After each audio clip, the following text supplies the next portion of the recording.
আমাদের এক বড় ভাই চিপস মাখা বেছে, দেখেন কিভাবে সে প্রস্তুতি নিচ্ছে।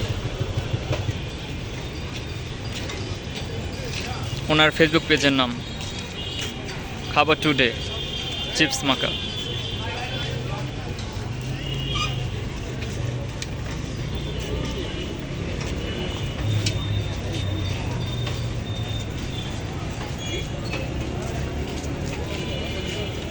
খাবার টুডে চিপস মাখা ওনার ফেসবুক পেজের নাম, সবাই ফলো জয়েন করেন। এই যে চিপস বের করতেছে আমাদের ভাই, দেখেন কত সুন্দর করে চিপস সাজাচ্ছে, নানান রকম চিপস আছে বড় ভাইয়ের কাছে।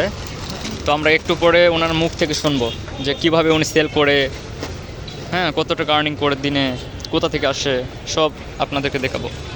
আর ওনার হচ্ছে এই যে ফেসবুক পেজের নামে এটা খাবার টুডে, সবাই ফলো করে দিন।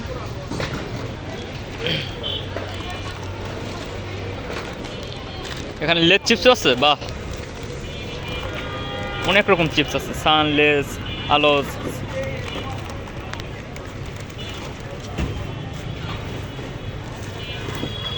একটা ব্যাগ থেকে উনি বের করতেছে, কত সুন্দর করে সাইকেলে সাজাচ্ছে। মানে দিনে বসে না, সন্ধ্যার সময় হলে এই জায়গাটা একটু জমজমাট হয়। এটা হচ্ছে মিরপুর ডিওএসএস এলাকা, গেটের বাইরে। এখানে অনেক রকমের দোকান আছে, রাস্তার পাশে বসতেছে। এই যে ফুচকা আছে, মোমো আছে, নানান রকম জিনিস।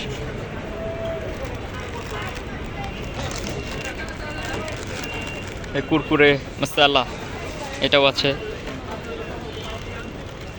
লেটস। কত সুন্দর লাগছে দেখতে, মাশাআল্লাহ। ভাইয়ের মুখ থেকে কিছু কথা শোনেন আপনারা। আসসালামু আলাইকুম, খাবার টুডে সবাইকে ওয়েলকাম। আমি যখন এই ব্যবসা শুরু করেছি মাত্র 1000 টাকা দিয়ে শুরু করেছি, আর আমার ব্যবহারের সাইকেলটাকে আমি কাজে লাগালাম। ফুডকার্ট করতে গেলে অনেক টাকার খরচ পড়ে, আর ফুডকার্ট মানুষের ভোগান্তি নিয়ে আসে। রাস্তায় যখন ফুডকার্টটা আপনি দাঁড়া করে রাখবেন, আর সাইকেল কিন্তু ভোগান্তিতে নিয়ে আসে না। আমি কাজ শেষে 4-5 ঘন্টা রাস্তায় থাকি, কাজ শেষে কিন্তু সাইকেল নিয়ে সব কিছু মালামাল নিয়ে চলে যায়। আর ফুডকার্ট কিন্তু আমাদের দেশের যুবকরা কী করে, তারা রেখে চলে যায় বছর বছর। তাতে করে কী হয়, গাড়ি ঘোড়া চলতেও পারে না, মানুষের প্রচুর ভোগান্তি হয়। তা থেকে চিন্তা করলাম পরিবেশ বান্ধব কাজ করবো। তো এক কথা বলা যায় খাবু টুডে বিজনেসটা হচ্ছে পরিবেশ বান্ধব, আর আমি কোনো ময়লা এখানে ফালাই না। আর লোকেশনটা হচ্ছে আমার সাগুপ্তা আবাসিক এলাকা, এখানে আসলে পেয়ে যাবেন। সাগুপ্তা সন্ধ্যা 6টা থেকে রাত 11টা পর্যন্ত আমার এখানে বিভিন্ন রকমের চিপস মিক্স পাবেন, তারপরে চিপস কম্বো পাবেন, চানাচুর মিক্স, চানাচুর কম্বো, আরও বাইরের খাবারগুলো আনা যায় কিনা আমি সেগুলো নিয়ে কাজ করতেছি। এগুলো আপনারা শীঘ্রই পাবেন। সবাইকে অসংখ্য ধন্যবাদ। তো সবাই বড় ভাইয়ের জন্য দোয়া করবেন যেন এই ব্যবসাটাকে আরও উনি উন্নত করতে পারে। সবাই ওনার জন্য দোয়া করবেন। আর এই খাবার টুডে, আমি আবারও বলতেছি, খাবার টুডে ফেসবুক পেজটাকে সবাই একটু ফলো করে দিন। তো ঠিক আছে ভাইয়া, আল্লাহ হাফেজ, ভালো থাকেন, আপনার জন্য দোয়া রইল।